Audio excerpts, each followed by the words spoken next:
Good evening, everyone. To note that this working party has no delegated authority and may only make recommendations to full council. Urgent actions may be taken under delegated authority given to the clerk and the chair. Okay, that's item 1. Item 2, apologies for absence, Vicky. Anyone? Yes, Councillor Liz Smith and Councillor Aaron Lucarini. Thank you.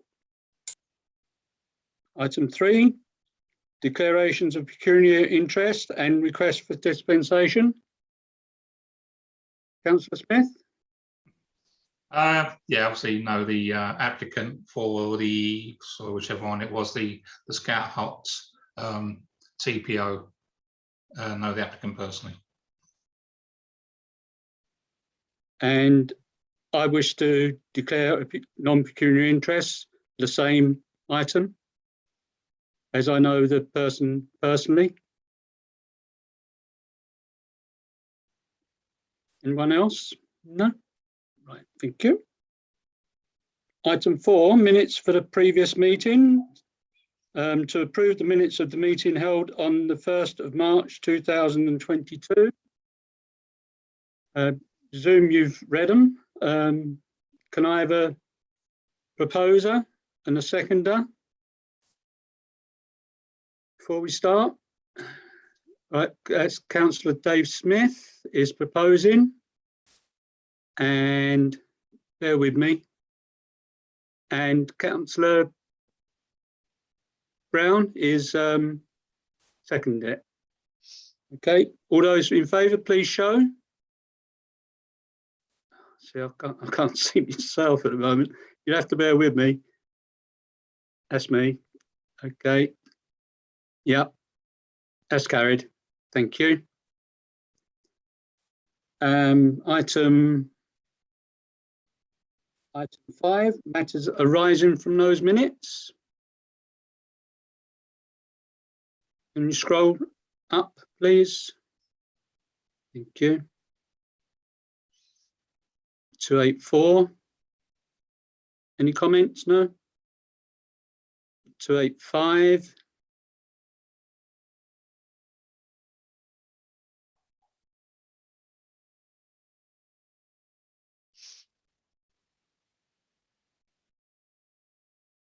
Hold on, there's P22026.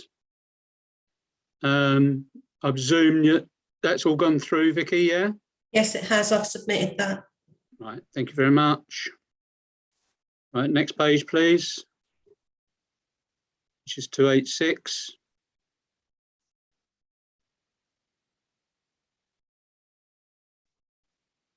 Okay. Northwest Haverhill, 287. Strongly objected.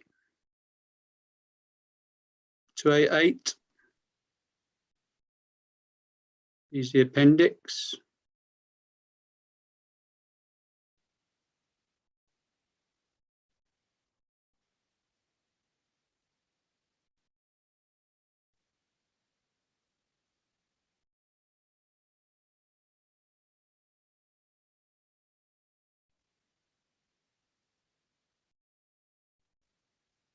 Two, 8, 9, more appendices.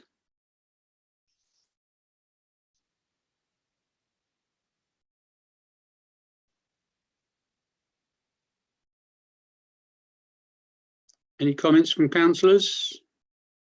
No.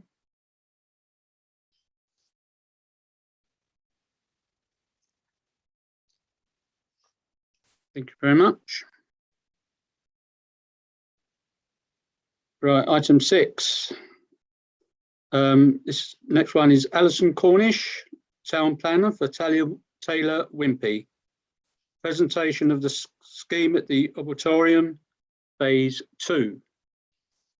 Oh, thank you very much. Thank you very much, Councillor Hanlon. Is it possible to share the screen with you before we start, Vicky? Can I just click on the green button or that share it? Okay. I think it will do. Right, can you all see that presentation screen? Oh, no, hold on 2 seconds, try that. Can you all see that screen now? Yes, we can. Yeah. Okay, Right. perfect. Can everybody else? Yeah, I see thumbs up, so it looks like it. Yeah. Good stuff. Okay. Well, thank you very much for inviting us to come along this evening to have a chat to you about the scheme and how we've developed it since we last met with you all. We have actually now finalised our reserve matters application, and that was submitted to West Suffolk Council last Monday on the 14th of March. We're just waiting for the application to be validated. The application was supported by a number of technical documents which can be viewed on the council's website once the application has been validated. So today we'll just really concentrate on the layout and the, sort of the design and run you through that. So this is the refined layout. It's been altered since we last met you as a result of public consultation comments that we've received, the comments that we received from yourselves and Withersfield Parish Council, and also a number of constraints that we encountered as we developed the layout. The scheme was originally, I think when we came to you before, for 148 units. That's now been reduced to 45. The density was at the outline plan permission stage, it was designed at 45 dwellings per hectare. When we came to see you last time, it was 44 dwellings per hectare, and now we're currently working on 43.5 dwellings per hectare. So the density is coming down slightly, which I think was a slight concern that you'd raised last time when we met with you. The 145 units incorporates 43 affordable units, ranging in size from 1 to 4 bedrooms. And we have 2 points of access off 3 Counties Way at the end here, and again off 3 Counties Way at this point here. I'll now hand over to Dan, who will run you through the design and the layout in a bit more detail. Thank you, Alison. Yeah, really just to touch on a few points from the key changes from last time we met with you in November. Hopefully Alison can direct her cursor to show these as I go through them. The first one being the built form, which overlooks the existing pond and the new locally equipped area of play. So it's that row of homes there.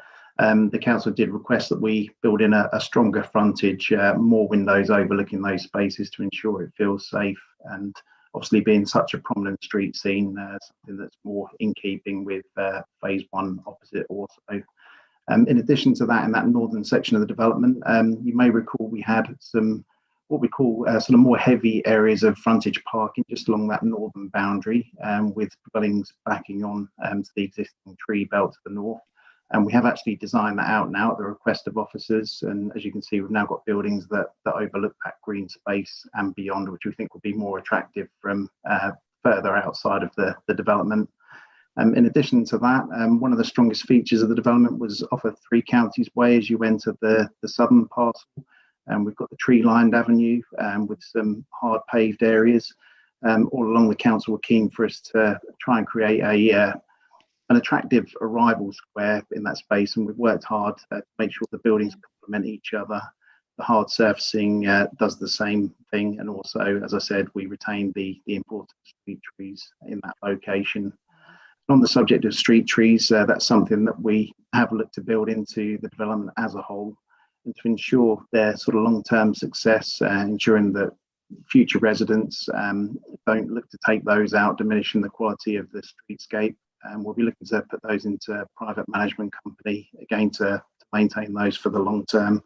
But in general, it's still very much an outward-looking development. Again, we use that phrase quite a lot, but it obviously ensures that we've got active frontages overlooking the key green spaces and public open spaces, creating a safe environment throughout.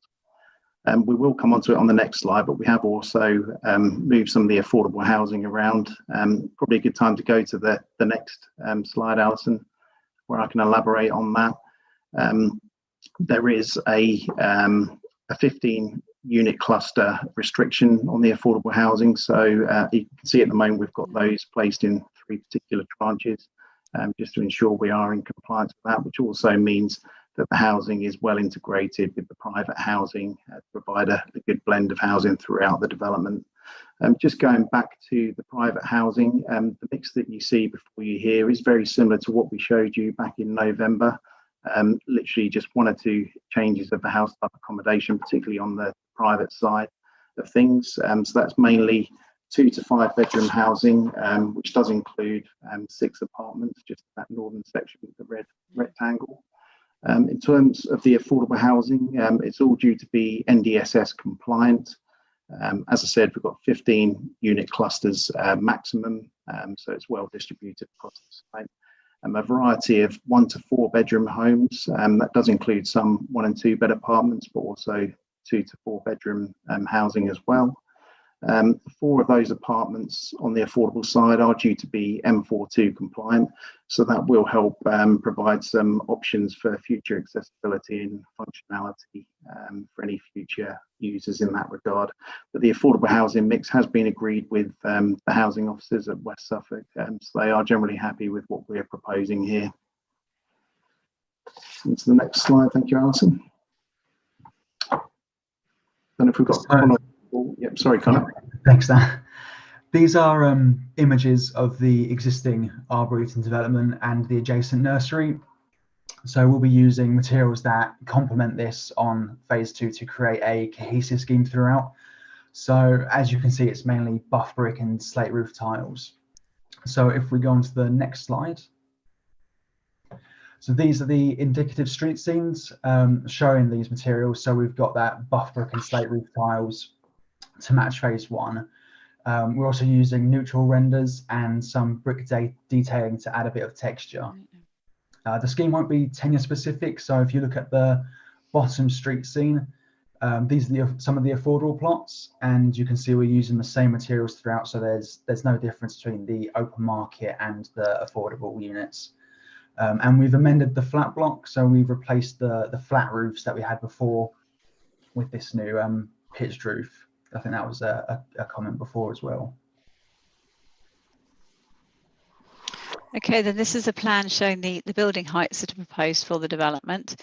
This is in accordance with the outline planning permission building heights plan that was considered at the outline planning permission stage. As you can see, the red denotes a single story, which is basically the garages. You've then got the blue, which is 2-story, 2.5 story are these pink blobs here, and then you've got the 3-story apartment blocks, 1, 2, and 3 through here.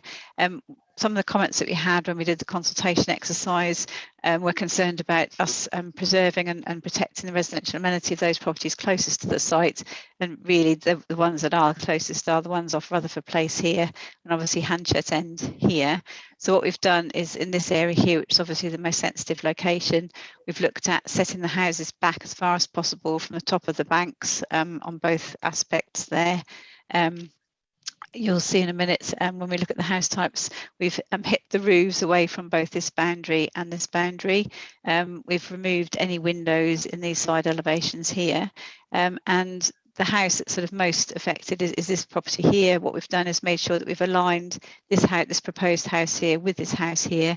It's the same house type, it's the same size, and therefore by adhering to the building line that's been created along here will minimise any shadowing or any impact on this property. I'll just let Connor explain the shadow plans we've put together to assess any impact that the development might have on those properties. Yeah, thanks, Alison. So yeah, this is a 3D model that we've done of this area that Alison's just been talking about. And yeah, this is a technique we've used to highlight the impact of the new development, where it's that level higher than the existing housing. So on the right is how it is now, and then on the left side will be post-development. And this is just to show the shadows at different times of day. So we've got images from around mid-morning and mid-afternoon, and these are during the summer, so when the sun will be at its highest. You can see it's pretty minimal impact at the moment, and the landscape buffer shown here is already in, and that's outside our boundaries, so we won't be doing anything with that. And then if you go on to the next slide, please, Alison. So this is the same images during the winter, so when the sun will be at its lowest, and you can see if you look at the difference between the pre-development and the post-development, it is a really minimal impact. So yeah, that's just to show that we thought about that basically. Okay, thank you. Just moving on to some typical site sections. Again, these indicate the areas that Connor and Alison were just talking about, in particular, alongside Rutherford Place and Darwin Walk. So the upper image on the right-hand side shows you the relationship of the development with Darwin Walk. So that's the small place which faces onto Three Counties Way.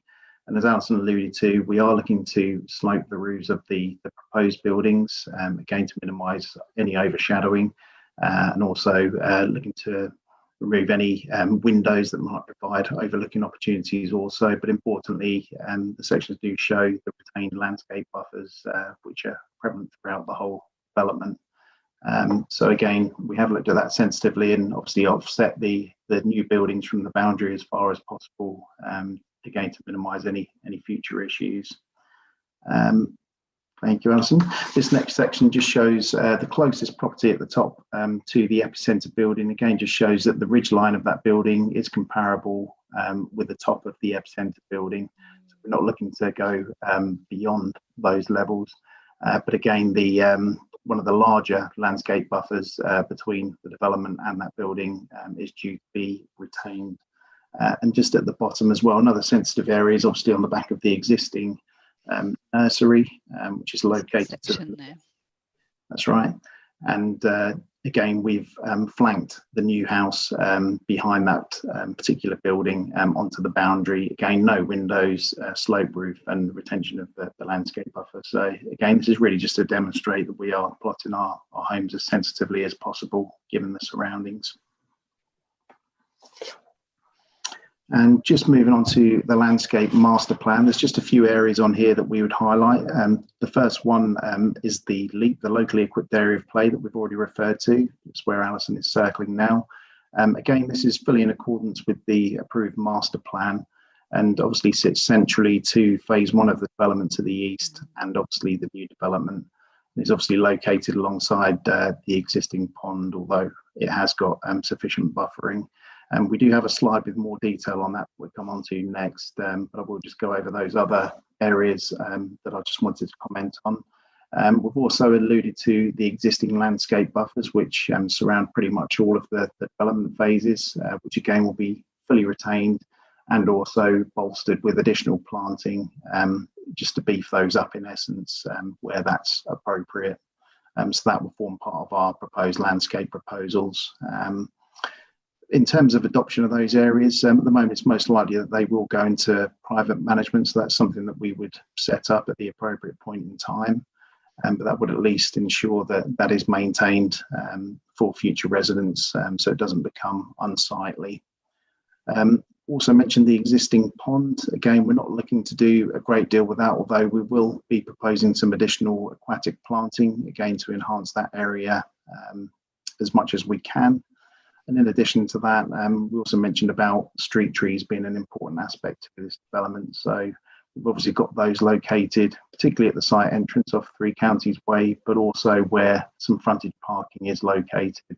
Again, just to soften those areas and to provide an attractive environment for the end user and visitors, of course.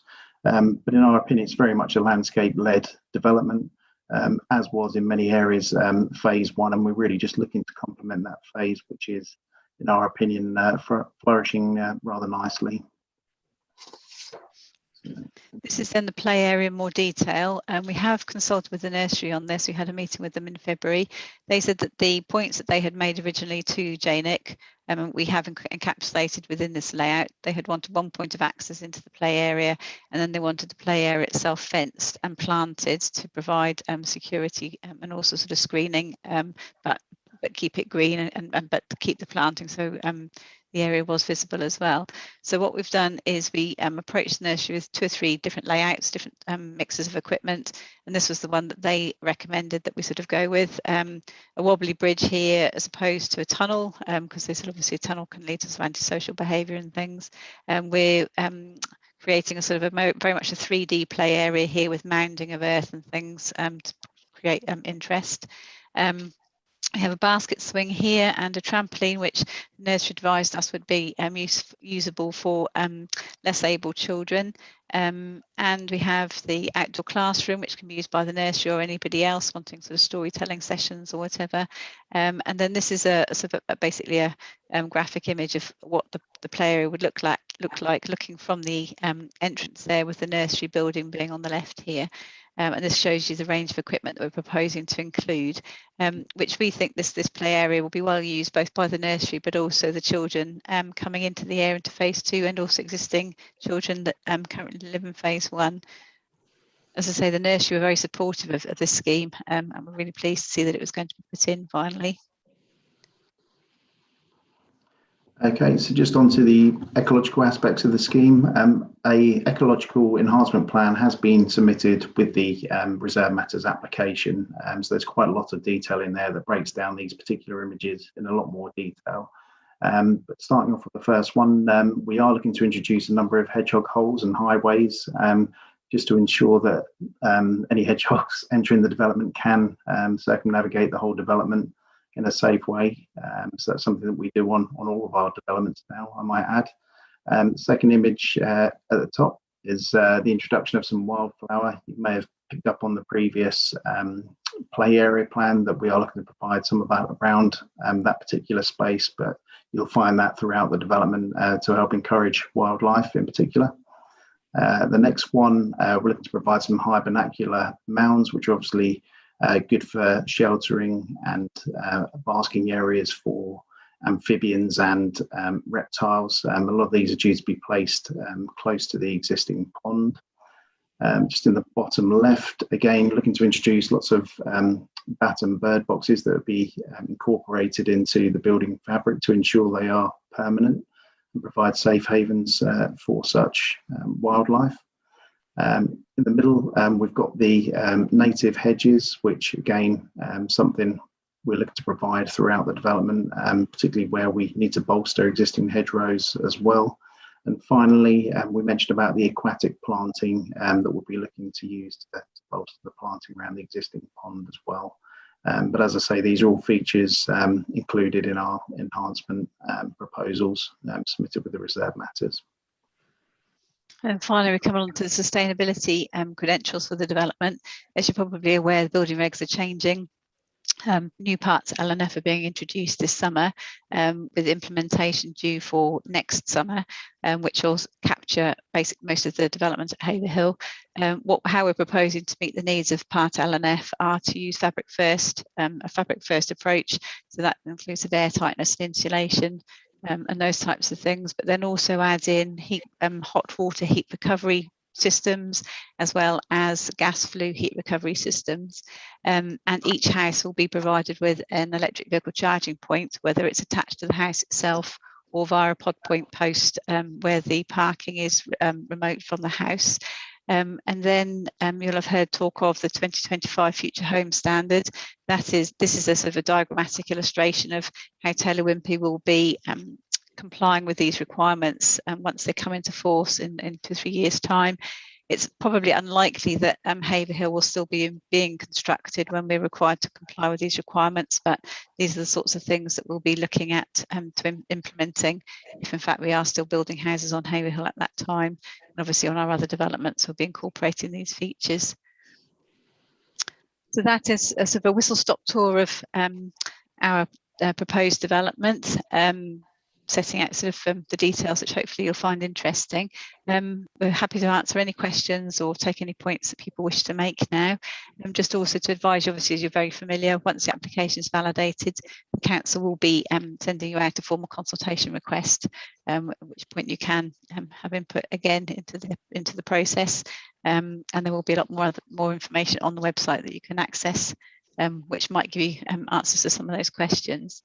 If I just stop sharing my screen a minute. There we go. Thank you for that, Alison and Dan.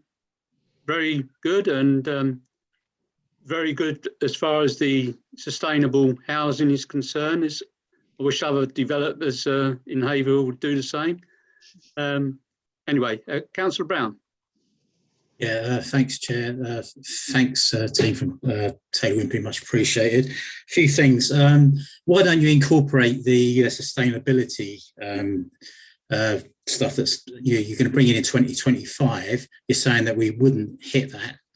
Most of those houses will be developed by then. It'll be a great shame that and a missed opportunity. The other thing, question would be on the affordable housing side, will the room sizes meet the government recommended minimum standards? And also the pond, that was obviously going to be a feature of the business park.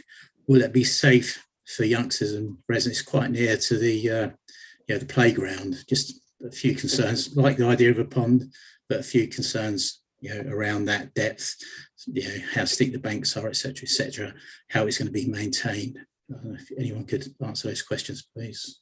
Thank you. I'm happy to answer most of those if I can. In terms of sustainability features, these measures take quite a while to sort of implement the technology and actually get the construction details sorted, which is why the government has given construction companies a few years warning of what they need to be incorporating in the future. So Taylor Wimpey are currently working towards refining and perfecting details, as are other manufacturers, in terms of sort of air source heat pumps and all those sorts of things. So it takes a while to be able to implement all these features, which I think is why the government's sort of done it in a staged way to get everybody up to speed as quickly as possible. So we are constantly working towards making houses more sustainable. As I say, it is a step change, and we will be incorporating as much as we can from the start of the build, as I say, with those three main features, and then as the more up-to-date technology becomes available, we'll then start implementing and incorporating those into the dwellings. But it is something that does take a while to get organised. So that's sort of the lead-in, while there is that lead-in. The affordable housing will all be NDSS compliant, the national space standards regulations have been complied with, and as Dan alluded to, we're also providing 4 M42 compliant flats, which are more accessible for those less able people. And in terms of the pond, obviously the pond has been there for a number of years with residents living opposite it. So children obviously do become aware and familiar with the water features there. So there will be houses on all sides of the pond now. It is something that we have to be aware of. We're not proposing to fence the pond, and we will be fencing the play area, so the children won't be able to run straight from the play area to the pond. But it's, as with any sort of open water body, it is something that children have to be aware of. But we have got that separation between the play area and the pond. In terms of maintenance, I think you asked how it's going to be maintained. The management company that will be employing to run the site for us once we leave, which I understand will probably be the same management company that currently manage phase 1, they will take on the management of the landscaped areas of the site, which will include the pond as well. Thanks very much, Alison. That's much appreciated. Thank you. Thank you, Alison. Councillor Smith, and then Councillor Burns. Thank you, Chair. Yeah, make a few notes. You've covered most of it anyway, but start where you finish off with the play area or that area. Can you tell us exactly how much of that area will be accessible to less able children? Because there didn't seem to be a great deal of it, and we have a chronic shortage of accessible play areas in the town. What else have I got here? You mentioned, so I'm not sure if I missed it. I saw PV panels on the houses. Did you say that's going to be standard on all houses? I wasn't quite sure what you were saying there. You also got bird boxes. What sort of birds are you looking to cater for? Because it's no point in having a type of bird box which is not compatible with the birds we have in the area. I mean, those look like swift boxes, I believe. I think we may have more house martins than we have swifts around this way, so which have a different way of nesting. They're nest under the eaves rather than inside the roof of the house. Would it be possible to have bug hotels? You've got this pile of waste area there for amphibians and whatever, but we also need bug hotels for pollinators and whatever.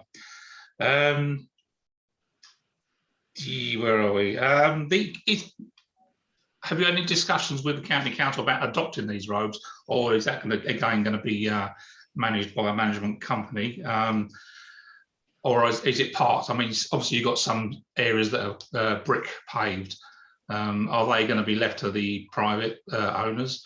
And if so, how's that going to work with the affordable housing? And lastly, bit disappointed you could only reduce the density by 0.5. That doesn't seem much of a concession, really. Anyway, thank you. Okay, right. I shall try and remember the list. Okay, play area. Yes, we did discuss the equipment to be provided within the play area with the nursery, because obviously they're best placed to advise us on what equipment can be used by less able children. They were happy that the basket swing is a really good feature for less able children, and also the trampoline. And then this picnic bench and things there, they said they would be able to use that if we have a sort of a lower sort of seating area here. They would also be able to use sort of the outdoor classroom. The only thing that might be a bit of a problem is the wobbly bridge, depending on their abilities. The slide potentially, but it's very difficult. It just depends on how able the children are. But they said definitely the basket swing and the trampoline would be well used by less able children. The PV panels, if we come to that screen there, yeah, we'll have photovoltaic panels on the roofs as well as the other features I mentioned. That will be coming in with all the houses on the Haverhill development. The bird boxes, we've got Swift and House Martin boxes, I think. And there's the bat boxes. So I think they're the ones, what we've been advised by our ecologists as to what features we should be putting on the site to get maximum use. So they are Swift boxes, definitely. And then the bat boxes. The bug hotels is an interesting one. Again, we've got the ecologists that have been retained to advise us on what features should be included in the scheme.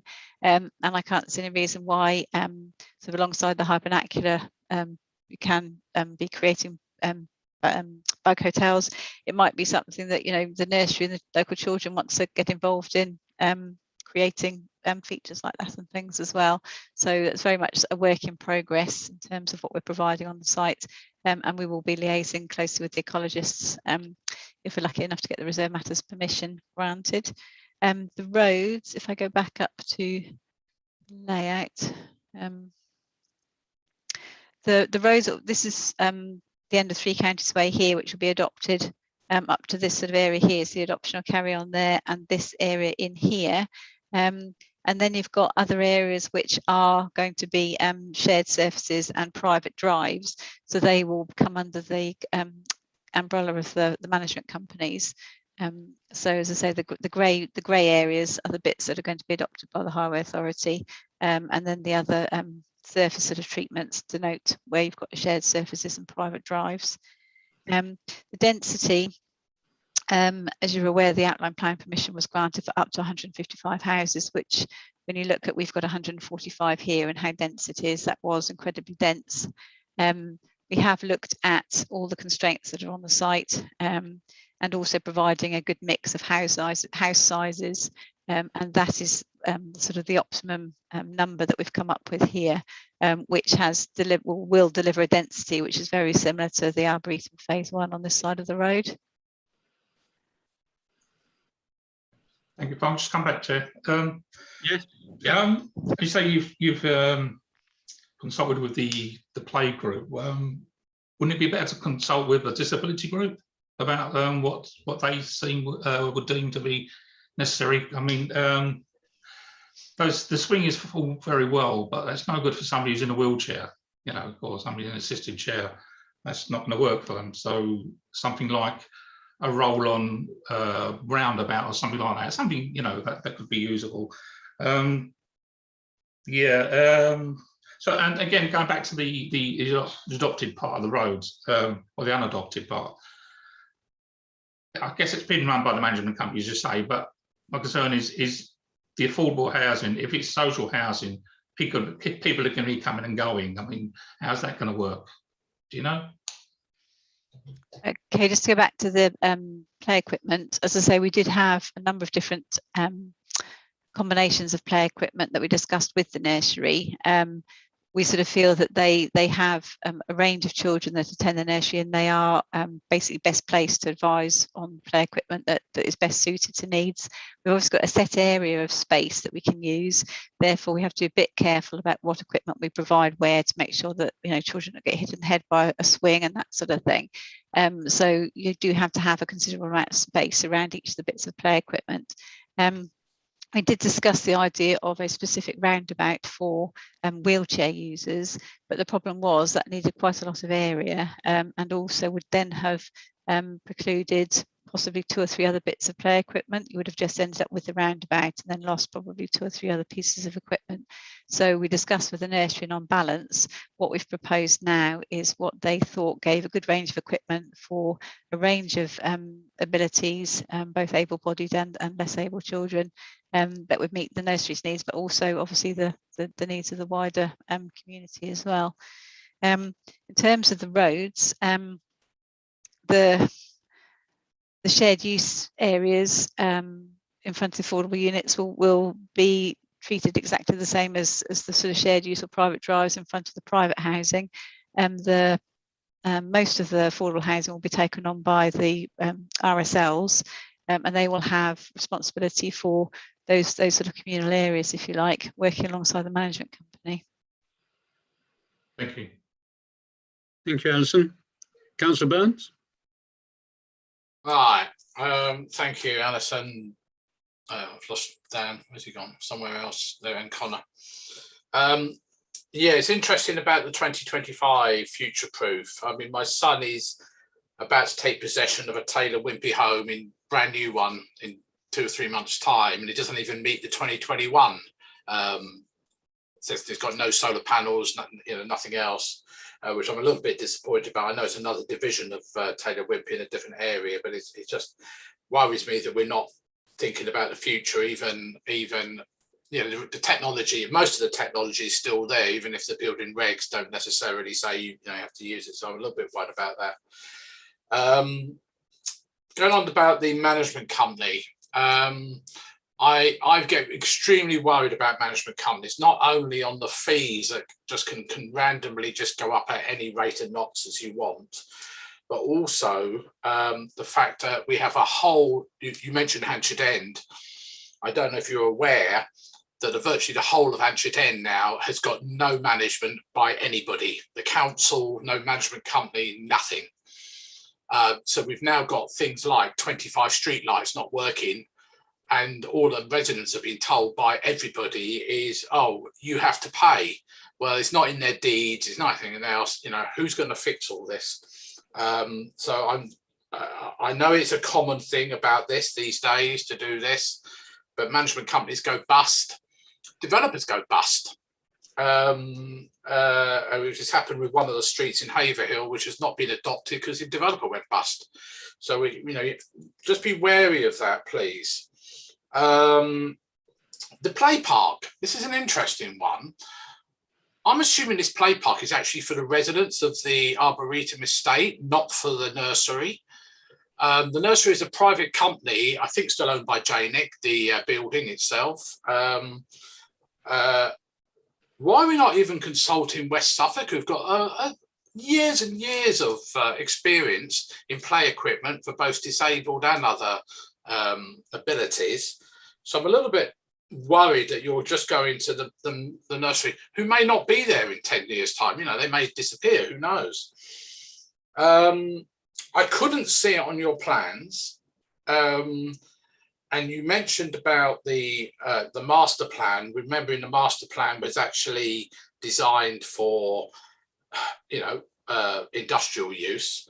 You know, Janick was given or lent a load of money, £5 million to landscape the place, and obviously we're going to be destroying quite a lot of that by the sounds of things. The pond has had numerous antisocial behaviour problems over the years. So at the very least, I would be wondering about fencing it off You know, all of a sudden you're going to have probably a couple of hundred more kids, 300 kids all around there in those houses. As I say, I couldn't see on the plan about the ability for people to be able to walk easily to the main road, or in theory, the local employment centre, which is the epicentre. Are there any footpaths? I couldn't see any there. All I could see was one that was round the edge that appeared to be that you had to go quite a way east to go west, if you know what I mean. Plans are a lot better. I don't necessarily agree with the density. I hate this up to. You know, we've had this elsewhere where we go up to, and developers, you know, quite rightly, you know, because of profit margins and everything. And I'm still worried about getting out onto the main road as well from this development eventually. Nobody seems to be taking any interest. You know, Suffolk highways don't seem to be taking any interest in it. You know, in terms of that, they're always claiming is, oh, well, you know, you would have had trucks there before, you know, if you'd had industrial and all this sort of stuff. But we have to think about future residents. So a lot there, I'm afraid, some of which we probably can't answer, but most of it's statements. Thank you. Thank you. Alison? Okay, I'll do my best. Sustainability, yes, as I say, we are getting better and making greater advances every day in terms of providing good sustainability with sort of inbuilt within our houses. I can't answer obviously the query about your son's house, but where possible we put PV panels on, as I say, and we are perfecting these other mechanisms which would be incorporated into our houses on this site in particular. Manco and the fees, unfortunately, the councils these days don't want to adopt central areas and communal areas. The Highway Authority don't want to adopt street lighting. So the only other option we have got is to set up management companies to cover these features, which when a person buys a property, they know that there will be a management company fee that will be paid every year. Taylor Wimpey are not one of the companies that sort of hike those fees annually without any sort of consultation or unnecessarily. So that is basically the only option to us, because once you've finished building, we obviously won't stay on the site. So the management company will take on the responsibility. It will be, as I anticipate, it will be the same management company that's taken on phase one. And to date, I'm not aware that we've had any problems with their management of that area. So as I say, most developers you'll find these days do use the management company model to ensure the future maintenance of their sites. Your comment about obviously the nursery not being the sole users of the play area, that is absolutely true. The play area has been designed with the wider community in mind. It was just that one of the comments that was made during the public consultation exercise was the nursery promised that they'd be consulted on the play area. Are you going to consult them? So we fulfilled that obligation to consult them. They're useful to talk to. They're the ones that are dealing with little people all the time. So we basically talked to them. The scheme and the details have been submitted as part of the reserve matters application. So if West Suffolk councils I don't know if they have play officers and things anymore because they don't adopt these areas, but they will obviously be consulted on the application if they can make any recommendations as to how the play area could be improved. We'll obviously take that on board and see if we can incorporate that in any revisions that we prepare during the processing of the application. In terms of the pond was established as part of the landscaping and the SUDS features, the surface water disposal features for the site when it's going to be used as a commercial piece of land. It makes sense to retain that pond. It's quite well set up. It's actually been sort of held up by the Lee Local Flood Authority as one of their better examples of a SUDS feature, which incorporates biodiversity and ecological enhancements and sort of qualities as well. So it's important we keep it. Once you start fencing something in, it loses its appeal in terms of sort of aesthetics, but also in terms of allowing the creatures into and out of the pond that do need to have access into the pond. And yes, there are going to be more people around it. But as I say, it's like any open water body. Parents have a responsibility to make sure their children are safe. The play area will be fenced off. And it would seem a shame to actually sort of either fence it in or sort of make it so that it couldn't be enjoyed by as many people as possible. It's been designed as a landscape feature with, you know, seating and things around it. So it is seen as being very much an integral part of the landscape centre of the development of phase 1 and phase 2, really. The footpath links through. We have incorporated, obviously there are the existing footpaths, and we have linked to those where possible. And there will be obviously footpaths created down Three Counties Way, providing access from the southern terrace through to the northern terrace, and obviously to the into the existing footpath which leads to the epicentre and to the footpaths beyond that. In terms of the density, as I say, it is a difficult site in that because we've got steep slopes, we have to have considerable offsets from the top of the banks to ensure that the houses are actually going to be safe on the tops of the banks. So we've lost a bit of the site to start with, so that does sort of increase the density slightly because you have a slightly less site to build on. But as I say, the anticipation was at the outline stage that you could get 155 units on here, so we have actually reduced the density quite considerably from what could have been put on here if another developer had come in on board. And I take your point about access onto the main road, but as I say, this I think I explained previously, that was all considered when the outline planning permission was determined, and any measures that were deemed necessary were incorporated into the Section 106 agreement, which is what we're working with when we're implementing this reserve matters, if we get permission for this as well. So I think that covered all your points, hopefully, at least initially anyway. Can I just come back very quickly, Chair? Yeah. So you're not going to be doing another S106, or you are? No, the Section 106s are only drawn up and signed when you do the outline planning permission. Even though the total thing has changed now, we've gone from industrial units. Obviously, you know, you're doing I mean, in theory, if you're not doing an S106, you don't even have to provide affordable housing, because that would be part of the S106 in theory. No, the Section 106 was drawn up to support the outline planning permission for residential development. So there possibly would have been a Section 106. Okay, you're using that. Okay, which was done by JNIC, not by you. Yeah. Yes, and that has provisions in it for highway improvements and medical centre contributions and all that sort of thing. Okay, enough said about JNIC. Okay, thank you. Thank you for that. Any more? I've got a couple. Fencing. I've noticed fencing around the play park area. It's wooden on plans. Is that sustainable? You know, obviously it's very weak. It can be damaged by vandals, or it can rot as well. Cycle paths. So I've never noticed any cycle paths. And the solar panels. How many solar panels is there per house? And the EV chargers, what kilowatt are they? And that's it. Thank you.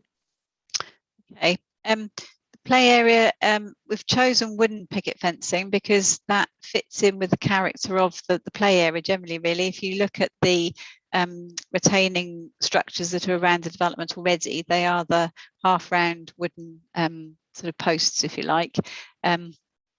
And it was decided that we would go very much for the natural timber play equipment that's shown here, rather than the brightly coloured painted sort of plastic or metal play equipment you get elsewhere. So it's very much an organic play area. Therefore, it was appropriate to have the bow-topped picket fencing. As with anything, it can be vandalised. You can vandalise metal fencing if you wish to. The management company will be tasked to ensure that it's maintained in a fit state. You have to do ROSPA inspections of play areas and things as well, so that will ensure that the fencing is safe. As with anything, it needs maintaining and replacing, so that will be something that the management company will be looking at. So I think in terms of sort of the aesthetics, the bow-top timber fencing is probably better than in this location than sort of the metal railings that you see in other places. The paths will be our cycle and pedestrian paths anyway, that are already on the site and that we're linking into, and the additional ones we're creating. The solar panels, I can't tell you how many each house will have, because that is something that our energy consultants have to advise us on. Stop sharing the screen a minute. They will work out how many panels are needed per dwelling to create the energy requirements that are needed. So that's something that will be worked on when the technical drawings are produced for each of the houses. And the PV posts, I think, are up to 7 kilowatts. Is that right, Dan? It's 7 kilowatts, isn't it? Not 5, which is what we're required to provide by the condition on the outline planning permission. Okay, thank you. It's just that with them chargers, 7 kilowatts is quite a lot. I don't know what panels are. Are they 2 kilowatt panels each, or I don't know. I'm not an expert on panels.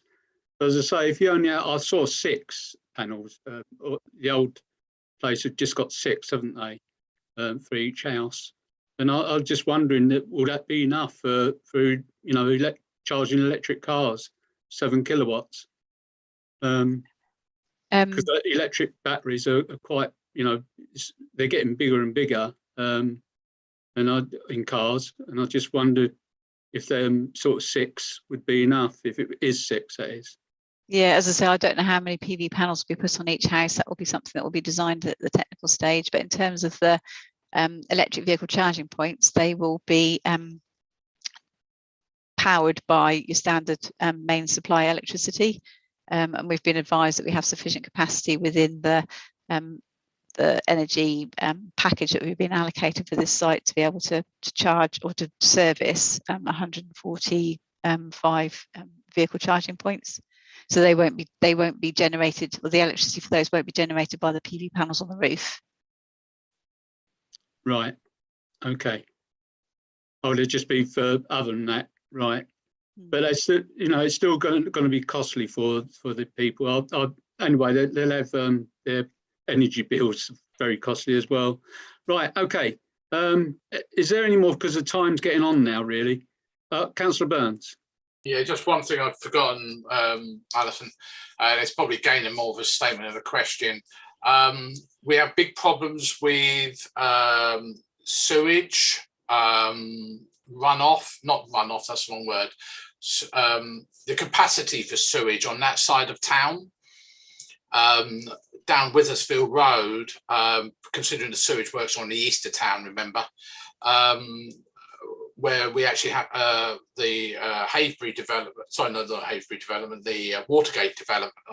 Watergate, is that what it's called? No, not Watergate, whatever it's called. Waterside development down Withersfield Road. They actually have to have a road tanker to pump it out all the time because there's too much. So just something to consider. Remember, you've got now a whole load of housing. Anglian Water may say, yeah, wonderful, but they don't have to deal with pumping that sewage out every week and the stuff that we get overflowed. Thank you. Okay. Right. Thank you for that. Thank you, Alison, and thank you, Dan. That's great. And thank you very much for, and I hope you've taken some of our points. I know there was a lot, but yes, yep. Housing is very important to us, as you know. Yeah, yeah. Right, thank you. Thank you very much. Well, thank you very much, ladies and gentlemen. And yeah, look forward to talking to you again. Thank you. Thank you. Thanks. Thank Bye. you. Bye. Bye. Right, item 7. Haverhill Little Ratting addresses. Consent to Royal Mail to carry out a consultation to resolve discrepancies on addresses on the spreadsheet circulated with the agenda. Is there, I'll be in favour of it. Councillor Stitchcombe. Thank you, Chair. I'm very glad to see that this issue has been addressed, because I think it was something I raised a meeting or two ago, about the addresses showing up on planning applications being kind of misleading. I mean, I don't suppose it's going to lose, no one's going to lose their title to a property because it's, it's got the wrong location on it, I don't suppose, but it did seem a bit weird. I disagree, however, with the proposal that the road signs are going to be the new boundary. I mean, the road sign should follow where the actual political boundaries are, shouldn't they? It shouldn't be that the road signs dictate where people live. It doesn't. What is being proposed just doesn't seem like a very good idea to me. Thank you. Okay, Councillor Burns. Yeah, I'm very confused about this. I spoke to Red Road this afternoon about this particular. They've not heard of it. As far as their postal addresses, and they checked it up. The Great Willesey development, i.e. to the west of the main road, don't mention Little Ratting at all. So I don't know. We don't know where West Suffolk have got this idea from. The Royal Mail registrations they've got don't mention Little Ratting. So it only really refers to the Persimmon development. But I'm also concerned that they're saying that the V-shaped should not have Little Ratting on it either. What we know is which actually is in Little Ratting, i.e. that V that we did think about putting into Haverhill 4 or 5 years ago. So it should really only be the Persimmon development, which, you know, Councillor Stinchcombe and myself and others have been going on about for ages, that the fact it causes all kinds of confusion for everybody. I do know that there was a planning application recently that actually was sent to the non-existent Little Ratting Parish Council, which doesn't exist, of course, because of the address. So otherwise, yeah, get rid of it. Thank you. Are you, Councillor Burns, are you talking about the cottages? Yes. Still in Little Ratting, right? Yes. Okay. Yes. Yeah, the V shape. Yeah. Yeah. Yeah. Thank you. Councillor Smith? I can't see why West Suffolk are getting such twist over this, because it doesn't make any difference to the postman because they go by the postcodes. You know, it's not going to confuse them whether it says Little Ratting or Haverhill in the address, because that's not really relevant to them. The only problem is the fact that West Suffolk keep putting it in the wrong ward. So it's not really a postal issue at all. So I don't know why Royal Mail are pursuing this. I didn't think it was Royal Mail that was pursuing it. I thought it was West Suffolk were pushing it and Royal Mail were grudgingly agreeing to do something about it, but they seem to be agreeing to do something daft to me. In that case, I don't think they should pursue it. I think they should get their own house in order. Okay, so where are we going with this then?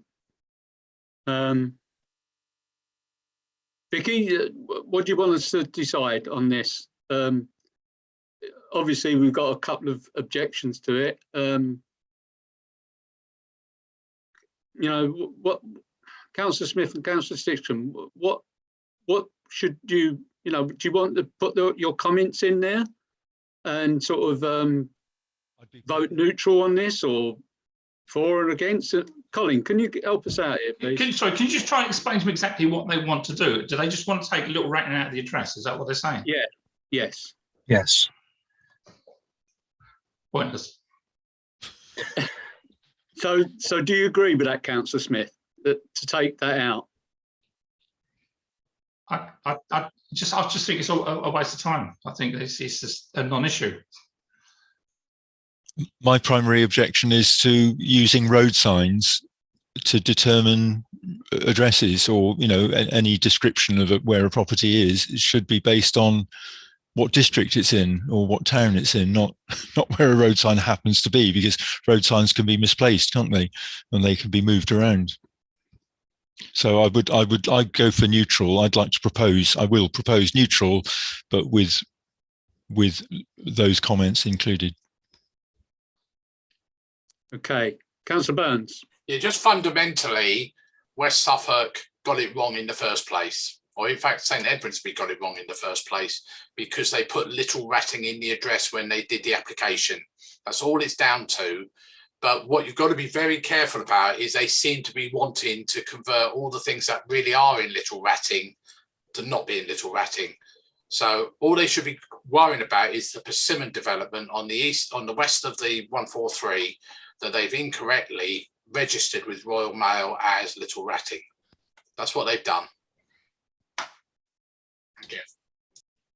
Okay. Chair, can I make an observation if it's helpful? Well, Yeah. first things first, this is not a planning application. So whilst I understand that Councillor Stinchcombe doesn't have a view either way, neutral won't actually be a helpful response. The council needs to have permission, for, I don't know why, and I agree with Councillor Smith, it all seems a bit pointless, but for some unknown reason, they need the council's permission to carry out this consultation. And as Councillor Burns has pointed out, this is primarily for us about people who are in Haverhill having a Haverhill address. If you can't see the point, then I would suggest let them get on with it, because they can see a point, even if we can't. If it seems like a lot of fuss, and they should just do it, because the addresses, as has been said, the addresses should be where you live. If you live in the district of Haverhill, then your address should be Haverhill. So this, I would guess, in district's defence, the development when it was planned was in Little Ratting, but it's been built in an area that is now Haverhill. And this is a tidying up operation. It's, to be honest, I would strongly suggest councillors tell West Suffolk and Royal Mail to fill their boots. If that's what they want to do, let them do it. It makes no difference to us. It makes no difference to the precept or who they pay their council tax to or anything like that. It's simply down to the addresses that they have, the official address for their property when it appears on postal systems, etc. So, Colin, it wouldn't hurt the town council's precept at all. No, it's nothing to do with the precept. Nothing to do with the precept at all. It's down to whether they write Little Ratting or Haverhill, and whether that confuses the postman. Okay. Right. Councillor Smith. Yeah, so it's just the new house and new developments that we're worried about. That should be changed. I mean, leave the ones that are already like the older buildings, the ones along by the new roundabout and whatever, which they're proposing to put into Haverhill, doesn't make sense. So I think we should make a comment that they should just concern themselves with the new developments and the ones along Ansucking Lane. Yeah. Councillor Brown? Yeah, yes, very good point. I mean, I think you get a lot of pushback from those older properties that were Little Ratting, because they don't want to be classed as Haverhill. I'm not being funny. The houses must be worth more by having the words a Little Ratting in them than Haverhill. So they might be a little bit upset if they get the Haverhill maker on there. Not that I'm saying anything's wrong with Haverhill, of course, but it's just how things are. Councillor Burns, quickly. It's worthwhile just very quickly saying, I think their postal address, and David Smith will probably confirm, is called Little Ratting, Haverhill, Suffolk, if I vaguely remember, by the way. Haverhill was the post town, basically. That's where the delivery office. Right, so I'm even more confused now. Well, So, can I change my proposal that Yes, it's not a neutral, as I previously said, it's a consent, but with comments, helpful comments of a slightly negative nature. Councillor Brown? I'll second that. Okay, right, thank you. All those in favour, please show. Yep, that's everyone. Right, thank you for that. Item 8, for members of the public to speak on planning matters other than the applications before the working party. Right, have we got anyone want to speak other than what's on the planning applications? Right, that's Mr. Ford and Brad. Mr. Ford first, or Mike? Is it all right to call you Mike? Yes, fine. Thank you, Pat. That's no problem. Good evening, and good evening, councillors. Good evening. I just wanted to bring to the attention of the working party an update on the infrastructure on the Persimmon development for phases 2 to 6. I did send a copy of an email to Penny, which I hope that to Vicky, Vicky, yeah. which I hope you have seen. Yes, we have. And we have also received a reply from Penny regarding one of the items, regarding how it was going to progress. My concern on this development is that the original application was discussed by the working party back in August. We now have this is a discharge of condition, where in at least 2 places there's talk of the approved plans. Well, nowhere have these plans been approved. In addition, unlike this discussion you've just had with Taylor Wimpey, the concerns and the ideas which were put forward in August have completely been ignored. If you have a chance to have a look at the plans at the end of the AMS statement, was probably easier. The plans show exactly what was presented in August, and those plans have been continually updated until last month. So there's no changes been made, nothing has changed, and as far as all the comments made, nothing has been taken on board.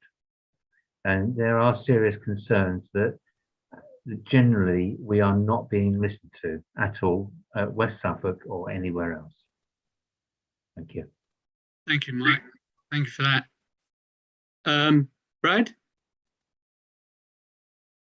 Yeah, hi everyone.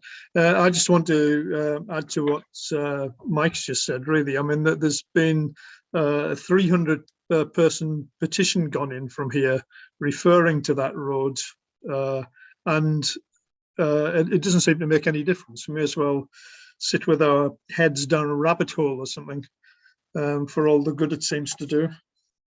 So I'm as much as anything supporting what Mike's just detailed, really.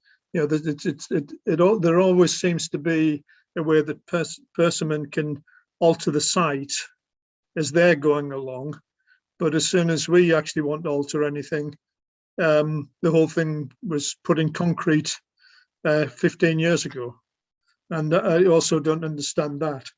There must be a way of altering things if they can do it on their side. Thank you, Brad. It's so frustrating for you, and it's frustrating for us as well. Yeah, it's like banging their head against a brick wall. I entirely agree with both of you. Councillor Brown? Yeah, thanks, Chair. It's an awful situation. How about a proposal from themselves that the CC, Town Council here, Planning Committee, send a strongly worded letter in support of the residents to West Suffolk and to Suffolk County Council, supporting, you know, what they've been trying to do, the petition, etc., and just make them, you know, totally aware of, you know, the depth of feeling amongst the residents and amongst the committee and themselves is that, you know, we're all being ignored, and, you know, we want, you know, some representation, because, you know, we're sitting here and it feels like everyone here, committee included, is wasting their time. Entirely agree with you, and I'll second that. Anyone else wants to speak? Joe, have you got any comments at all, or Elaine? Joe? Yeah, I mean, there's a lot of understandable frustration, Chair, from residents about how the infrastructure plan, how there seem to be changes without much in the way of consultation. The only crumb of comfort I can give is I've had assurances from the planning officers that the current arbology application isn't going to be approved until the infrastructure plan, revised infrastructure plan, is put to consultation. So we're some way off yet having an approved, formally approved infrastructure plan, and there will be a period of consultation for that. Having said that, there does seem to be some immobility to consider the concerns of the residents, and the additional load that Ansuckling is likely to experience, and that's particularly at county. The highways department seem particularly immovable on the notion that that the master plan always saw Ansuckling as an access road onto Persimmon site, and they seem immovable from that position. And I think the concerns that residents have, whatever weight the town council can put behind that to show, some sort of solidarity and understanding of that, then I think that would be most helpful. Thank you. Thank you, Councillor Mason. Councillor, sorry, Brad, you put your hand up. I'll come back to you. Did you want to say something in reply? And then Councillor Burns. It was just to add to the partly what Joe was saying, really, that that application looks at the trees, etc., around for going around the relief road. I'm just trying to get the terminology right here. And what I would comment is that whole design for the roads inside the estate are just lacking connection to the relief road anyway. I mean, all the traffic has to come down to the end nearest the Ratting Road, where actually if you wanted to go to Cambridge from this new site, then it actually requires a roundabout at the far end and the connection road. And that's, sorry, that's, I just want to add that to that, because that seems to be missing as well. Thank you very much for that. Thanks, Pat. Thank you. Councillor Burns. Yeah, just very quickly, just remember that these are all conditions. We're up to Z already. I don't know what they do next, because I don't think they normally go beyond Z on the original application. By default, and I mentioned this to Brad earlier on, by default, they don't come to the parish council or town council for consideration. They are decided by officers at some point. So it's very important, and I perhaps in this, because of the controversy over this development, is that perhaps the committee may want to actively consider all these conditions that are coming up, because as it's been alluded to, there may be something hidden in those conditions that basically get approved, and then the developer later on says, oh, but you've already approved this by an indirect method, whether it be the arboricultural statement or the construction method plan or whatever it might be. So it may be worthwhile the committee making sure that you actually look at these things. I get them because I search, I get the daily reports from IDOCs, which everybody can do. But just bear that in mind. And obviously anybody can comment on them as well. They don't like you normally commenting on conditions, because it's supposed to be something that the expert planners are only able to comment on, but I often do comment on conditions, so please do so. Thank you. Thank you for that, Councillor Burns. Councillor Mason, you got your hand up on your, yeah. Councillor Mason.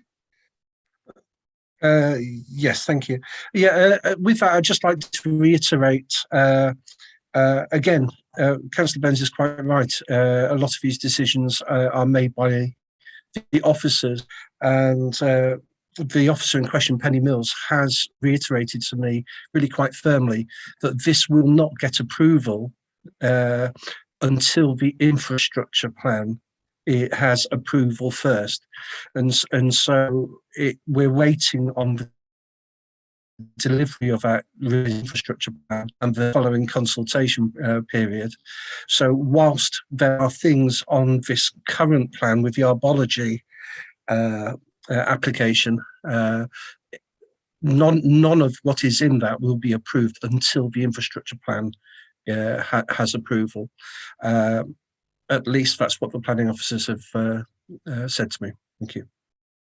Right, so that means that we will get the infrastructure plan because we can view that. So we can give our comments then as well, can't we? Even though, you know, I fully support what Councillor Burns said, you know, if you see it before, get your comments in quick. Chair, Councillor Brown. Chair, yeah, no.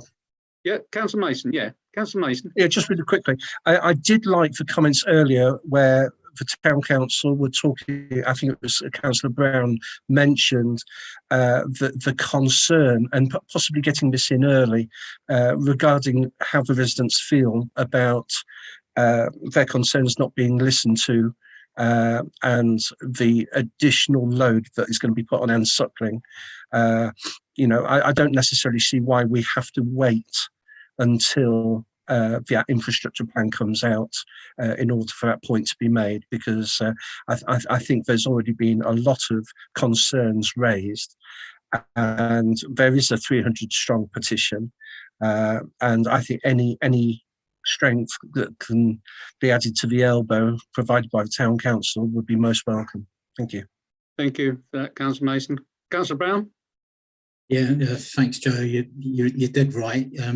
Yeah, residents' concerns and comments should be taken on board early as part of the actual process before the plan's developed, not the plan's developed and then you get to consult on it because it's a plan then and you're just going to tinker around the edges.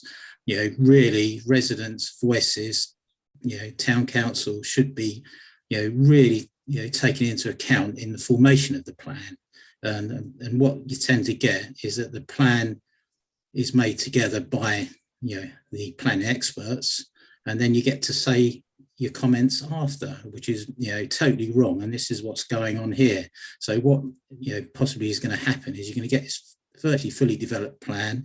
It's going to be the double-decker bus that's going to run you over, and you're going to get the chance to pick what colour it is. So really, we want to, you know, get in there early before that happens. So I really think that we need to send, you know, a strongly worded letter, you know, to the planners of West Suffolk and Suffolk Highways with our concerns, with the residents' concerns, and to reiterate the fact that they don't feel they're being listened to. And I really feel that we need to do that. Yeah, I completely second that, Councillor Brown. Thank you very much for that. Mike, bearing in mind that we haven't got much time, I'm afraid, so okay. Yes, it's just that when I first saw this discharge of conditions, I thought, okay, this is a straightforward, just okay, we need to do this as a method statement. But like the play area, where they put the actual area map and included the infrastructure, there was no need in this statement to include a complete infrastructure and also to show exactly which hedges they were going to take out. My concern, knowing the fact that this was probably would be decided by a council officer, is the fact that if they said yes, those hedges would be removed, and by the time we got round to the actual infrastructure plan, oh well, we've already done this. And let's face it, Persimmon don't have a very good track record. Hedges disappear because they are able to take hedges out on their land. If, you know, and then when we say, oh, this on this statement, there's so much about, oh, we're preserving the infrastructure, we're doing things, and if, as I said in my email, there's concern about hedges, birds' nests, but hang on, what about the additional traffic, the additional emissions on the roads? They can refer back to the master plan. Well, the master plan looks nothing like what they've got there now. The master plan had an area which was meant to be at the hub. The hub has disappeared. When we had the last discussion on the infrastructure, you were very concerned about the school having a drop-off point. They've completely ignored that. Now, if we're completely honest and we look at how children get to school now, most parents work. It's a fact of life today. Most parents would take their children to school by car, drop them off, and then go on to their employment. They will not be able to walk to the school, drop the children off, walk home, and then go to work. You know, it's a fact of life. We look at all the schools, and as you've already said, you look at the schools in Haverhill, there is terrific congestion around those schools in the morning and in the afternoon. If it's a known problem, why are we compounding the problem by ignoring the fact that we're not building in for the future? This is, you know, the fact that we now, you know, people have to use cars, it's not going to change. We're just going to get more, you know, you've got a new housing development, there'll be more cars on the road. Why are we not building for the future? We do, and if we do what Persimmon want at the moment, they only look within their own site. There's nothing looked at beyond, you know, Ansuction Road, for example. Every time they send put a map in of an infrastructure, Ansuction Road is ignored.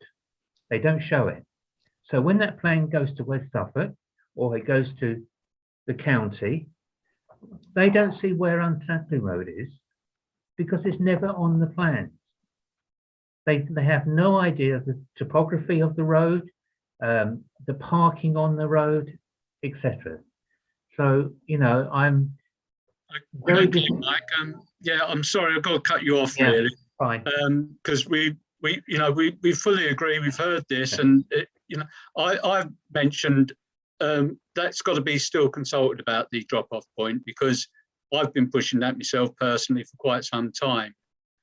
So they've still got to come back on that, Suffolk County Council, on that. So hopefully, you know, they hear you and they hear me about the drop-off point, because it's so important.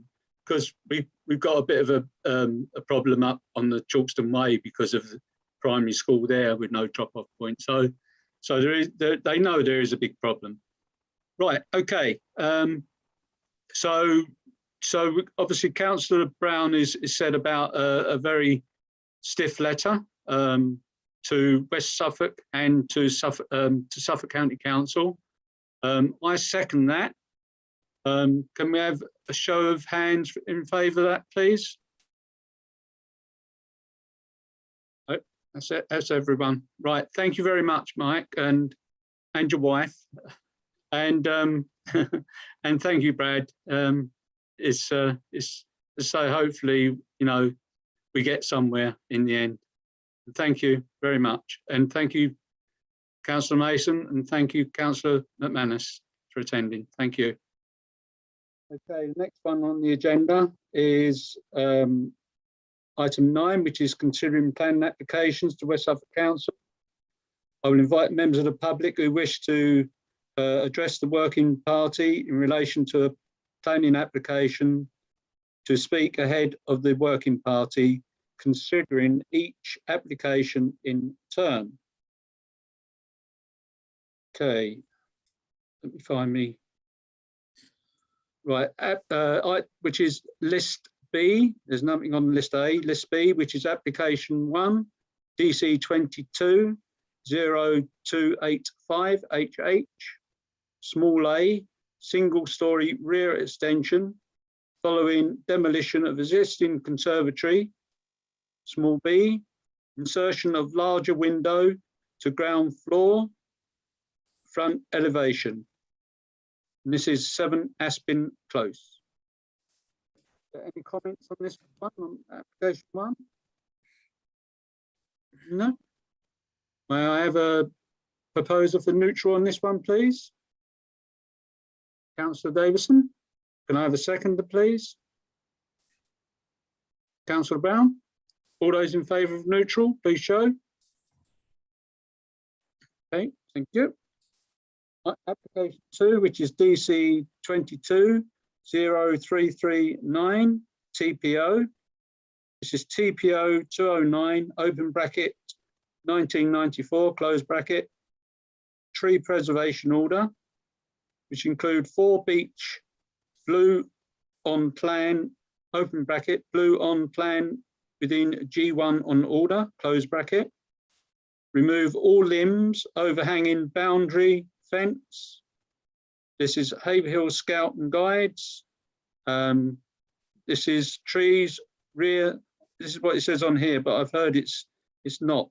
But trees to the rear of 5, 6 and 7 Banners Road. Okay, Councillor Brown. Yeah, I just realised I know the applicant, so I'd better declare it on pecuniary interest as well. Yeah. Okay. Got that, Vicky? Yeah. Okay. So if you can anyone put the letters up or the letter from 5 Banners Road, because it seems to be saying about, although they've got no worries about it. They say that the numbers, I don't know if it's important or what, but the numbers of the houses are wrong. Can anyone put up the letter from 5 Banners, Vicky or John, maybe? Councillor Burns?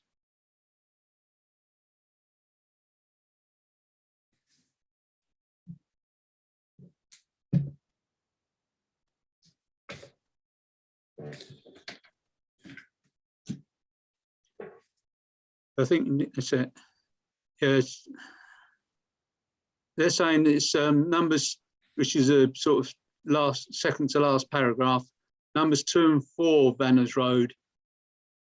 That's what they're saying, but I don't know if it's, all we're talking about is the trees that overhang apparently the scout area. Okay, Vicky, you can take that down now, or John, Councillor Burns, I mean. Okay.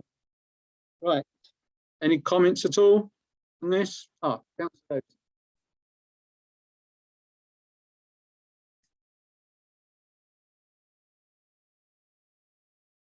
Yeah, you can speak.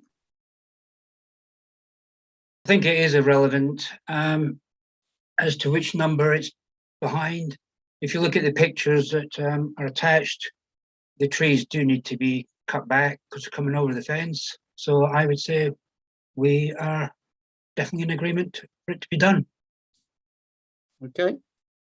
You proposing, what are you proposing? You proposing neutral or? Neutral. Neutral, right, thank you. Okay, any other comments? No? Okay. Can I have a seconder for neutral, please, on this one? Councillor Stitchcombe, myself first. All those in favour, please show. Carried. Thank you. Right, application 3, which is DC 22-0347 FUL, 3 dwellings and associated access, 27 Clements Lane. Is there any comment from Martin? Yeah, Martin. Good evening, everyone. Good evening. So, no surprises. It's ostensibly the same development as was rejected in April, and it has exactly the same issues with the original application, which is parking, access and egress, loss of residential amenity, the increase in traffic on the lane and the attendant noise. I was slightly amused, I'm saying that rather tongue-in-cheek, to see a transport consultant from Buckinghamshire advising on Suffolk highways and how there isn't a problem with highways in Suffolk or parking, for instance. So the original transport consultant's report, which was done by TP Kingdom, I think it was, was yet another desktop exercise. No one actually came and looked at the lane. It was all done from Google Maps. And you could tell that because actually they didn't count the number of houses correctly on the lane. So according to the original report, there's only 6 houses on Clements Lane, whereas in fact there are 11. So how you can sort of take that as a proper view of whether there's any impact to the highways is frankly beyond me, really. The interesting thing tonight, listening to the Taylor Wimpey presentation, which was really interesting actually from my perspective, never seen anything like that. I was actually sort of taken by how much thought had been put into providing proper access and egress, pedestrian footpaths, parking, none of which was tandem parking. I think I worked out about 5% of their parking is tandem parking. It's all side by side. None of which we've got with this development whatsoever. And I'm just staggered that highways and the case officer think it's okay. It just doesn't make any sense to me, whatsoever. Particularly when there's a document I found called Suffolk Parking Guidance, which apparently is actually written by local highways engineers and planners and gives the minimum requirements for all of the above. And this development doesn't satisfy any of them. It quite clearly says that tandem parking is an issue in Suffolk and promotes on-street parking. But yet apparently highways and the case officer have no issue with what's going on. So, sorry, Martin, what document is that? So Vicky can sort of put it down. It's called Suffolk Parking for Guidance, Issue 3, revised in 2019. It's based on the National Planning Framework, and it distills all of the minimum requirements, if you like. The interesting thing is it even sort of says that garages that are less than 6 meters by 3 meters in size should not be considered as part of any parking provision, and yet house number 1, I think it is, has got a garage which is 5 meters by 3 meters. But yet it's still, listed as part of the planning application as parking. And the reason it should be discounted is because actually the document says that most small garages are used for anything other than parking cars in. So to me, I'm just struggling generally with the whole concept. Thank you very much, Martin, and thank you for your patience as well, in waiting so long. Thank you. Councillor Burns? I don't want to repeat what Martin's just said, and waiting long enough. I looked at the transport assessment diagram and thought, what the hell is this? So people from the houses to the east are going to have to drive basically up to the front door of the one on the west to be able to turn round. Martin is quite correct. The 2019 Highways Bible, it's called, in terms of minimum standards. I mean, even that is not very good, personally. And I think Councillor Brown remember when it first came out, I think 2015, when it changed from maximum to minimum space standards. And you're dead right, Martin, about the 6 by 3 meters that came in the 2019 one. The 18 one never had it. And there's been quite a few developments recently, including the Persimmon one, where they were told they had to increase their garage size to a minimum of 6 by 3 meters inside because you can't open the doors on anything less than that.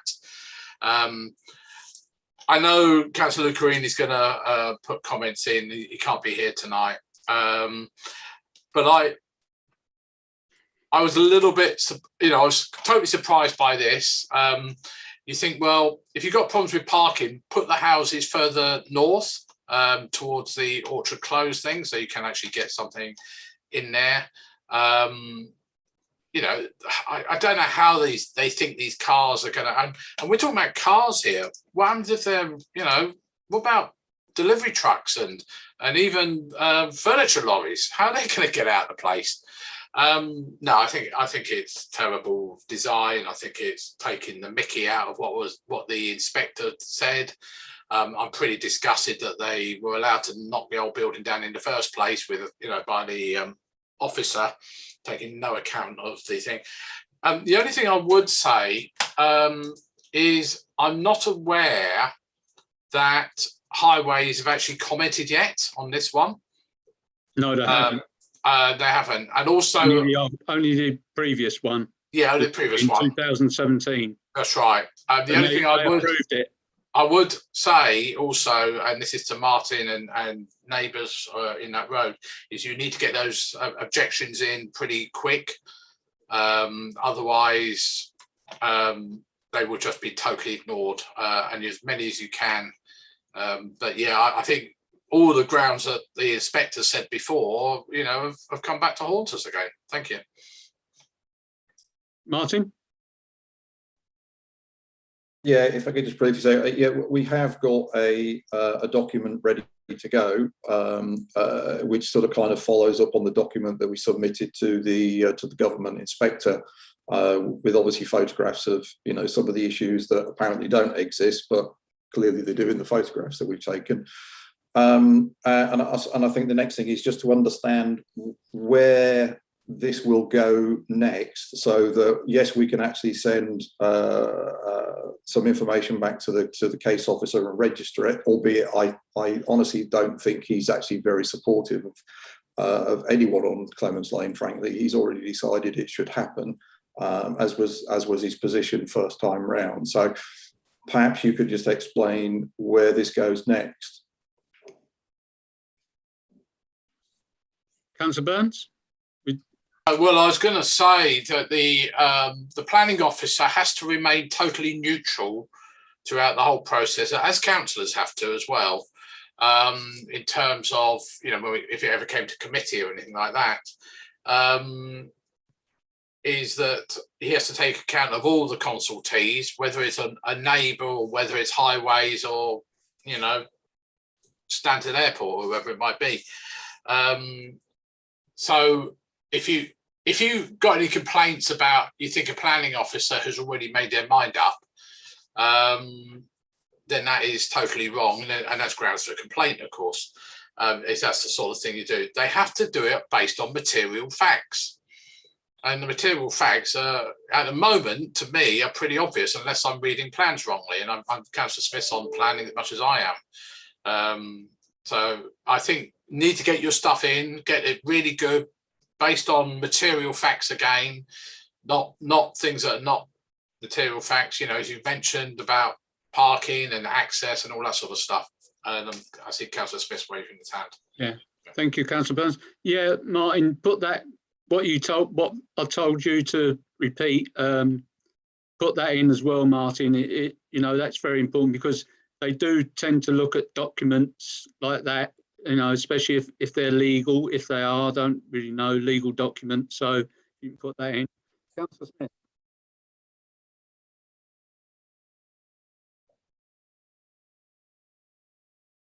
You're muted, Councillor Smith. Yeah, as Councillor Burns was saying, I mean, if something we can't predetermine, because obviously that's illegal, but if there is anything factually incorrect in a report, we will definitely pick up on that, and we will definitely hold the officer to account. They are, as it says there, they are supposed to bring a balanced report, giving us both sides of the story. Sometimes the balance is all completely in one favour, but they have to it has to be balanced in some way. Thank you. Councillor Brown, then Martin. Yeah, Martin, I would totally emphasise the facts around that floor transport assessment that they've done. If you can pick that to bits and highlight the facts, where they've gone wrong on that would really help your case, because the transport assessment is critical to that whole development, and if you can pick flaws in there or highlight things that they've got wrong, that will really, really help your case. Thank you. Yeah, Martin. Yeah, just to say that in our original sort of objections, if you like, to the first set of plans, we did actually point out that the TP Kingdom report was factually incorrect. and it was not picked up by the case officer. And when I attended the Planning Development Committee meeting last April, he basically, delivered his, the package, and basically said there were a few minor objections from residents, and that was the end of the discussion. There was nothing that actually sort of pointed out that the transport access statement was completely factually incorrect, therefore a baseless statement. It has been pointed out again in the information that we've sent to the government planning inspector, but whether that actually sort of helps the case, I'm not entirely sure. Yeah, you got to do that. Just before I come to you, Councillor Brown, I think Councillor Burns might know this, but it's they're three 3-bedroom houses. Shouldn't there be 2.5 per house parking spaces? Or is it two per house? Two, right? Two per house, yeah. 3 for a 4-bedroom. Right, thank you. Councillor Brown?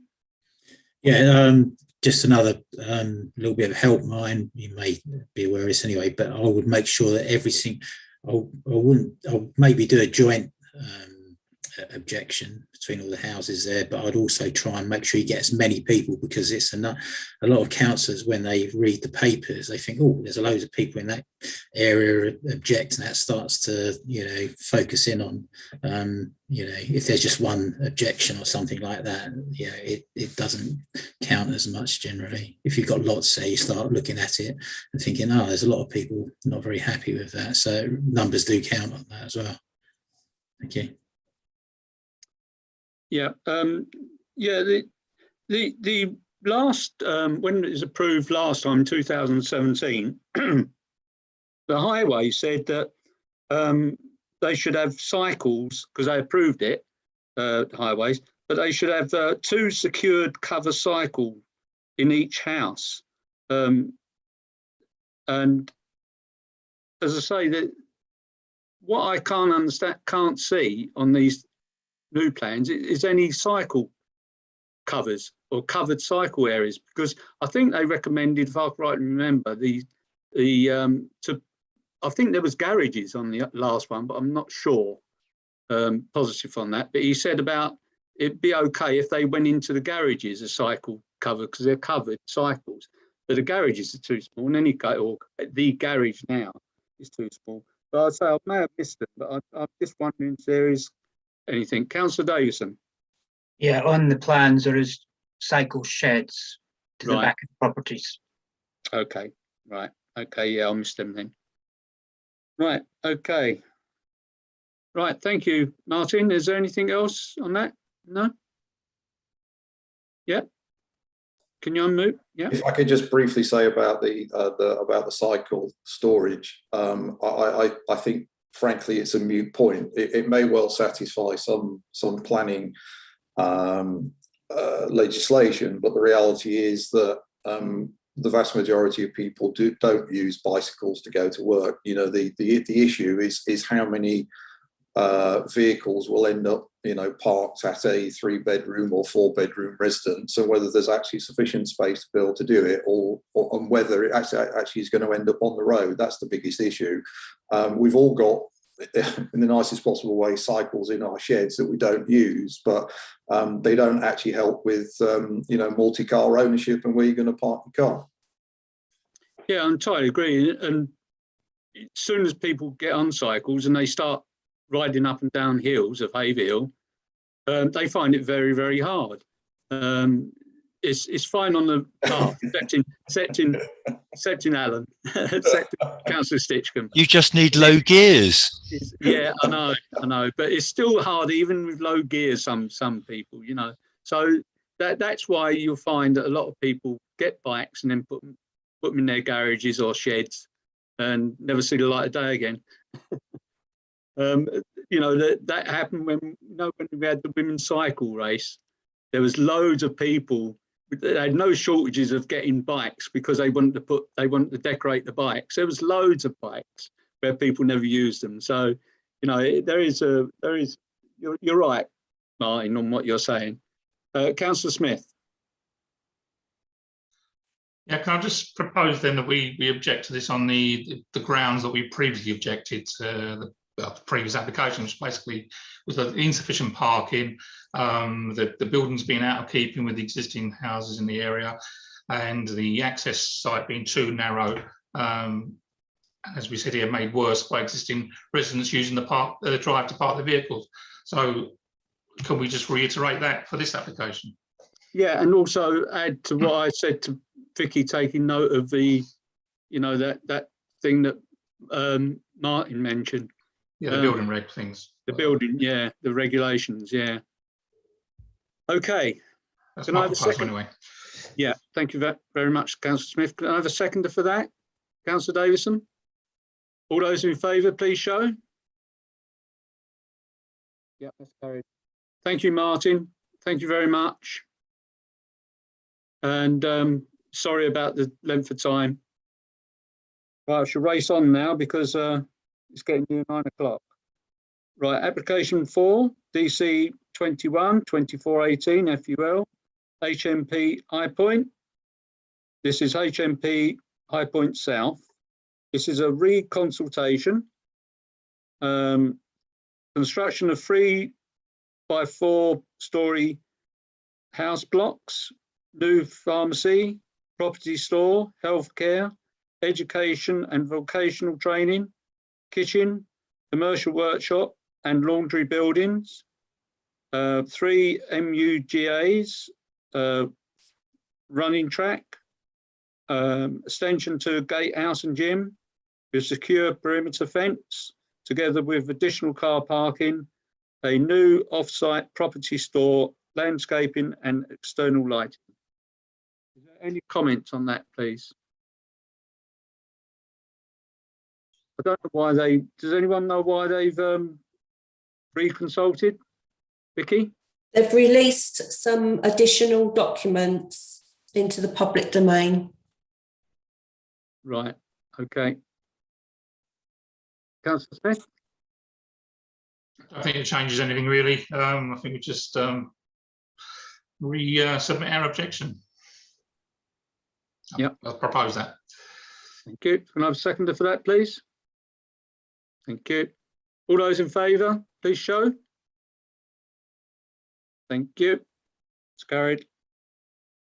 And last but not least, application 5, DC 22 0383 HH, 7 Spartan Close, first floor extension over existing double garage. Any comments on this one? I've got a comment. I've looked on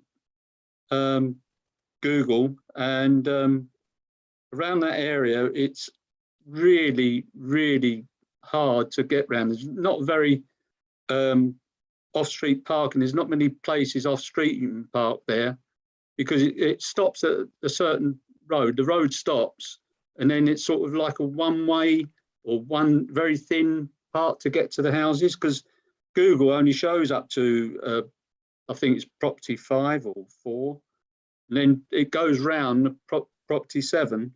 And I say, this is another bedroom. There's 5-bedroom house. 5-bedroom needs 4 parking spaces. No, I don't think there's enough for 3 or 4 parking spaces there. But that's my opinion. It's very, very short on parking. So, right. Is there any proposal on this one, please? Whether it's neutral or what? Councillor Brown? You're muted. I propose neutral. Right, okay. Can I have a second for neutral, please? Okay, Councillor Sitcombe. All those in favour, please show. All those against? That's 3, 4, 2 against. That's carried. Thank you. Get back to the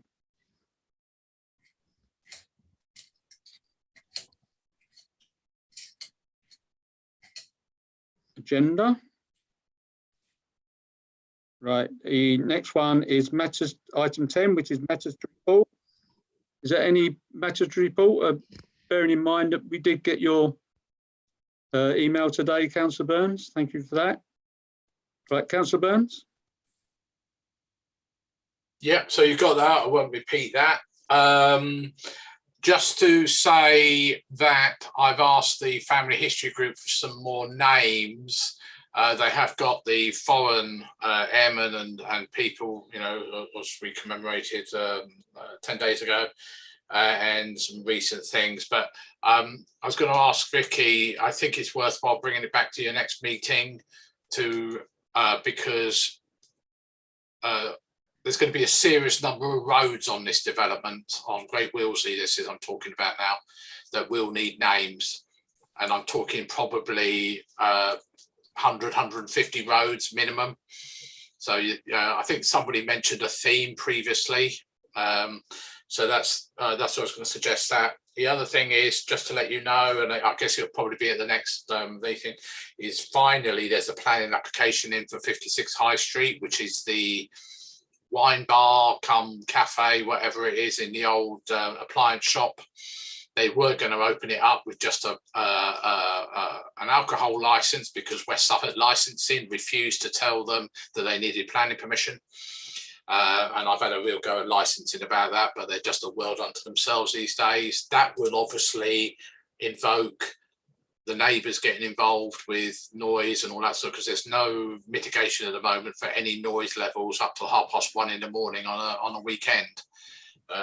So hopefully that will come up. Anyway, thank you. Thank you. Councillor Brown? Yeah, just going back on to what John was talking about, the road naming. It'd be good if we considered one of the names as after Gibbard, who did the original master plan for the town. Did a huge amount of work at the time. It'd be nice somewhere for him to be remembered. I don't know if we could just slip that in the list somewhere, John, or something. Well, it's not be it'd be the council who do it. Obviously, we got Gibbard House at the end of Millfields Way. So whether Royal Mail will object to that, I don't know. But I don't know. But yeah, so if you could get your thinking caps on, is what I was trying to get towards. Right. Okay. Okay. Right. Anything else? No. Right. Thank you very much. The next meeting, item 11, which is the 5th of April. It's 7:15 still. So hope to see you then. Thank you very much for attending.